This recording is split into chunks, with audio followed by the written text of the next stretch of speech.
Si tu kiffes nos vidéos, abonne-toi et ne zappe surtout pas la petite cloche qui t'informera de la sortie d'une vidéo.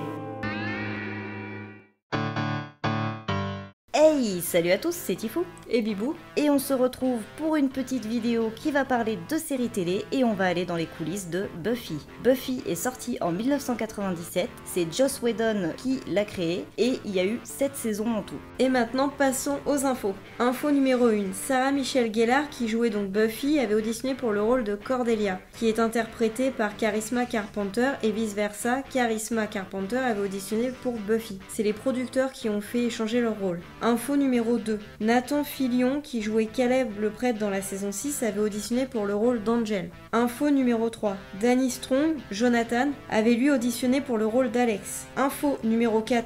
Les autres actrices ayant auditionné pour le rôle de Buffy, il y a donc Julie Benz qui jouait Darla, Elizabeth Ann Allen qui jouait Amy, Mercedes McNabb qui jouait Harmony, et pour finir, Julia Lee qui jouait Lily dans la saison 2 de Buffy et Anne dans la saison 3 de Buffy.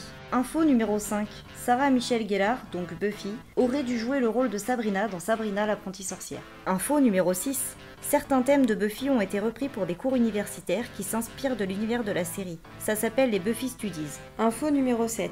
Alyson Hannigan n'est pas la première actrice à avoir été engagée pour le rôle de Willow. En effet, dans l'épisode pilote de base qui devait sortir, ça a été Riff Regan. Le changement a donc été demandé par le studio. Info numéro 8. Charisma Carpenter, Cordelia, est l'actrice la plus vieille de la série à jouer le rôle d'un ado. En 1997, elle avait 27 ans, suivie de très près par Nicolas Brandon, Alex qui lui en avait 26.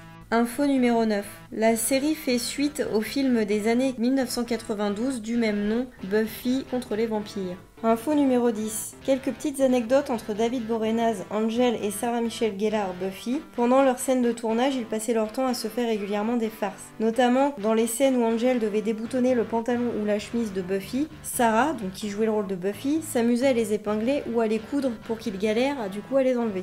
Et avant les scènes de baiser, ils mangeaient tous les deux des cornichons et du thon histoire de bien schmouter de la gueule. Voilà. Info numéro 11. Quand Nicolas Brandon était petit, il avait un bégaiement et du coup il a voulu surmonter ça en devenant acteur. Info numéro 12. Joss Whedon, le créateur de la série, voulait que le personnage d'Alex ou de Willow soit gay et il a mis du temps à se décider sur Willow. Info numéro 13. Les acteurs détestaient les scènes qui se tournaient dans la bibliothèque car cela impliquait de longs discours de Giles qui était joué par Anthony Stewart Head. Info numéro 14. Le thème du générique de la série est fait par le groupe Nerf Herder. C'est un groupe de rock formé à Santa Barbara en Californie aux États-Unis en 1994 et c'est Alyson Hannigan qui l'a suggéré à Joss. Info numéro 15. Dawn, la sœur de Buffy, devait avoir des pouvoirs magiques. Mais Joss Whedon est revenu sur sa décision. Elle devait en fait communiquer avec les morts et déplacer des objets. Info numéro 16. Britney Spears devait apparaître en guest star dans la série. Elle devait jouer le rôle d'April, la femme robot créée par Warren dans la saison 5. Mais son emploi du temps du coup était trop chargé. Dommage. Info numéro 17. Dans la saison 2, Sarah Michelle Gellar a été transformée en rat au cours d'un épisode. La raison étant qu'elle devait se préparer pour passer dans l'émission Saturday Night Live. Ça y est, on a terminé toutes les informations qu'on devait vous donner. En tout cas, si cette vidéo vous a plu, likez, commentez, partagez, abonnez-vous. Tchuss!